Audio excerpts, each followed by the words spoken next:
आप सुन रहे हैं कहानी एक थी शिरीन। ये इस कहानी का 14वां भाग है। अपना दाम बोलिए।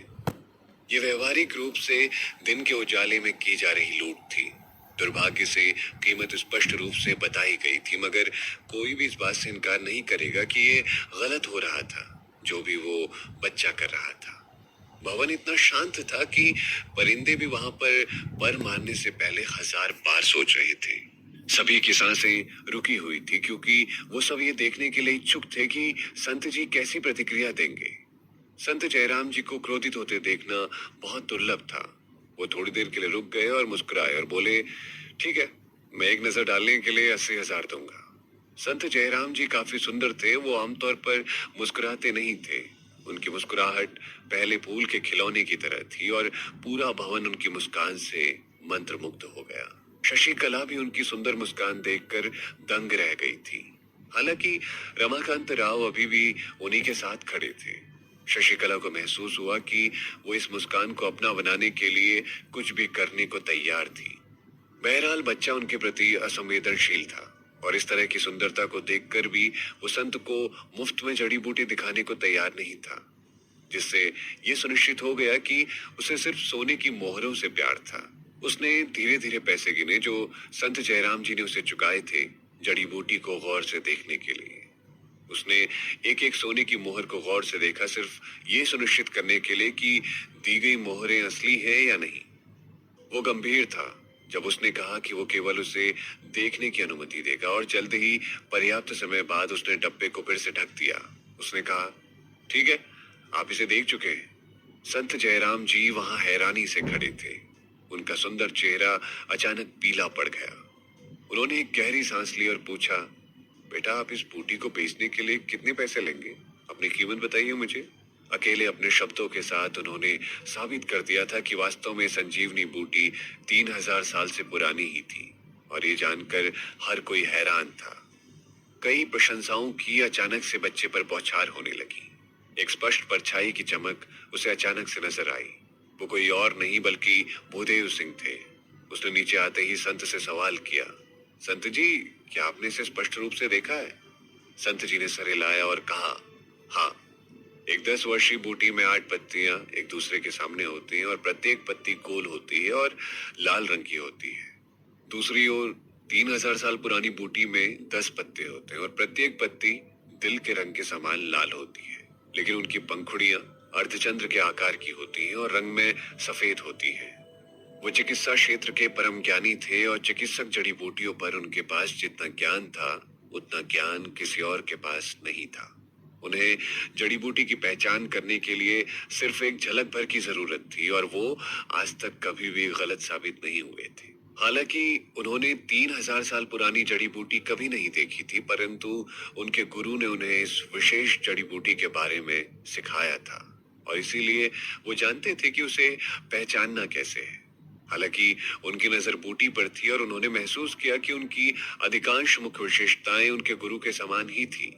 इस तरह की जड़ी बूटियों को पेट को साफ करने और हड्डियों को ठीक करने में सक्षम माना जाता था। व्यक्ति को ऐसा महसूस होगा जैसे वो एक नया व्यक्ति बन चुका है। इसके अलावा इसका सेवन करने से व्यक्ति की बाहरी क्षमताओं को भी मजबूत किया जा सकता था, जिसके लिए पहले सैकड़ों वर्षों के अभ्यास की आवश्यकता होती थी। इसके अलावा एक पौराणिक कहावत ये भी थी कि 3000 साल पुरानी संजीवनी बूटी का उपयोग करके एक आत्मा को आकर्षित करने वाली गोली को बनाया जा सकता है। तो इसका उपयोग मृतक की आत्मा को वापस बुलाने के लिए किया जा सकता था, जो मूल रूप से मृत व्यक्ति को जीवित करने की अनुमति देता था। संक्षेप में, संजीवनी बूटी के लाभों को चमत्कारी माना जाता था। ये इतनी दुर्लभ थी कि केवल अत्यधिक भाग्य वाले किसी व्यक्ति को ही मिल सकती थी, इसीलिए ये अनमोल थी। संत जयराम जी वास्तव में इस बूटी को हासिल करना चाहते थे। वो वास्तव में एक अमीर व्यक्ति थे और उन्होंने तुरंत ही 10 लाख सोने की मोहरें देने की पेशकश की, जिसने पूरे भवन को चौंका दिया था। अप्रत्याशित रूप से बच्चे ने डब्बे को अपनी आस्तीन में रखा और उसने केवल 2 शब्दों के साथ उत्तर दिया, बिल्कुल नहीं। संत जयराम जी ने उसे मनाने की पूरी कोशिश की और अब उस बूटी के लिए 15 लाख सोने की मोहरें देने के लिए भी तैयार थे, मगर बच्चे को बेचनी ही नहीं थी, क्योंकि वो जड़ी बूटी अमूल्य थी। भूदेव सिंह ने बच्चे से कहा, आप बूटी कितने में बेचने के लिए तैयार हैं? बच्चे ने उस पर एक नजर डाली और कहा, इससे आपको क्या फर्क पड़ता है? आप पहले ही स्पष्ट रूप से कह चुके हैं कि आप इसे खरीदने के लिए तैयार नहीं हैं। क्या आप अपने शब्दों को गलत साबित करने की योजना बना रहे हैं? इन शब्दों ने भूदेव सिंह का गला दबा दिया। उसे गहरा अफसोस हुआ कि उसने इसे क्यों नहीं खरीदा। अब वो इसकी मूल कीमत से 20 गुना ज्यादा कीमत देने के लिए भी तैयार था। बच्चे ने जोर देकर कहा कि वो इसे नहीं बेचेगा। यह मनुष्य का स्वभाव है कि एक अनमोल उत्पाद हमेशा अधिक मूल्यवान होता है और इस तरह भूदेव सिंह अपने ही बनाए माया जाल में फंस चुके थे। भूदेव सिंह ने रमाकांत राव को पलक झपक कर इशारा किया और अपने पास बुला लिया। जैसे ही रमाकांत राव ने इशारे पर ध्यान दिया तो उन्होंने तुरंत कहा, बालक, भले ही आप जड़ी बूटी खरीद चुके हैं, लेकिन क्या आपको लगता है कि आप इसकी सुरक्षा कर पाएंगे? किसी भी शक्ति या क्षमताओं के बिना एक व्यक्ति को इसकी रक्षा करते वक्त काफी नुकसान होगा, खासकर अगर ये बात दूसरों को पता हो कि आपके पास इतनी मूल्यवान वस्तु है। एक बार जब किसी को कुछ कीमती मिलता है तो वो उसके मालिक की जान के लिए हानिकारक हो सकता है। दूसरे लोग आपसे ईर्ष्या करने लगेंगे और आपको नुकसान पहुंचाने की हर संभव कोशिशें भी करेंगे। रमाकांत राव स्पष्ट रूप से बच्चे को धमकी दे रहा था। बच्चे ने अपनी आंखें व्यापक रूप से खोली और पूछा, क्या इसका मतलब ये है कि अगर मैं अभी इसे नहीं बेचता हूं तो दरवाजे के बाहर निकलते ही आप दोनों मुझे लूट लेंगे? भूदेव सिंह ने चिड़चिड़ाकर जवाब दिया, मैं ऐसा क्यों करूंगा? हालांकि एक वस्तु जो कीमती है वो दूसरों का ध्यान भी आकर्षित करेगी और मुझे यकीन है कि ऐसे कई लोग होंगे जो आपके खिलाफ साजिशें कर सकते हैं। बच्चा उनकी बातें आश्वस्त रूप से समझ चुका था। वो बोला, आप सही कह रहे हैं। ऐसा लगता है कि मुझे इसे किसी और को देना ही पड़ेगा, मगर किसको दूं? मैं बहुत चिंतित हूं आपके लिए छोटे भाई। एक बुद्धिमान व्यक्ति भाग्य का कहा नहीं टालता। आपको इस चीज को बेच देना चाहिए। बच्चा धीरे से खड़ा हो गया।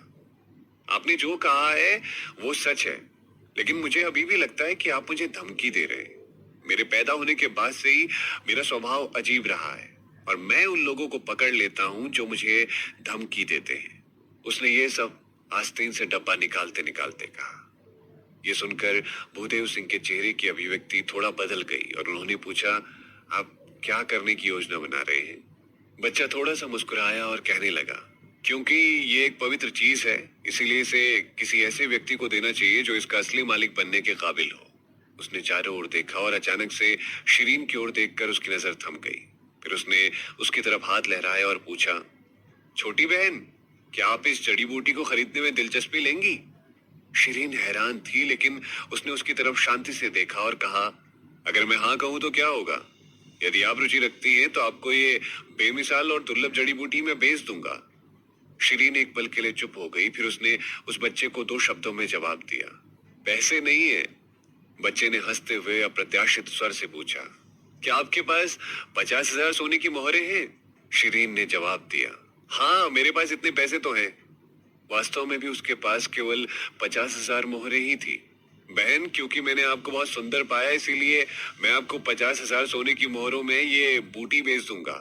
उसके शब्दों ने पूरे भवन में मौजूद लोगों को झकझोर दिया था। एक पवित्र बूटी जिसकी कीमत लाखों सोने की मोहरें थी, केवल 50,000 में बेची जा रही थी। ये बच्चा शायद दिमाग से पागल था। हर कोई शिरीन की ओर मुड़ गया क्योंकि वो ये जानना चाहते थे कि ये भाग्यशाली व्यक्ति कौन है। बहरहाल वो केवल उसके सूट को देख सकते थे क्योंकि वो मोती पर्दे के पीछे छिपी हुई थी। शिरीन को ऐसा लगा कि वो बहुत भाग्यशाली है। उसने बच्चे को देखा और संदेह से भरी आवाज में कहा, भाई, क्या आप सच में इस जड़ी बूटी को केवल 50,000 में बेच रहे हैं? हाँ, मैं बिल्कुल निश्चित हूँ। बच्चे की दोनों आंखें शरद ऋतु में नदी की तरह स्पष्ट थी। वो उसे एक बड़ी सी मुस्कान के साथ देख रहा था। आप सभी को मैंने अपनी आंखों से देखा और सबकी तुलना में मेरी आंखों को आप ही सबसे ज्यादा पसंद आई है और इसीलिए मैं इसे कम कीमत पर आपको बेचने के लिए तैयार हूँ। लेकिन मेरी एक शर्त है। ये देखकर कि वो पहले से ही काफी खुशकिस्मत थी कि वो उसे कम कीमत पर उसे बेचने के लिए तैयार था, शिरीन ने शांत भाव से पूछा, क्या शर्त है? आप सुन रहे हैं कहानी एक थी शिरीन।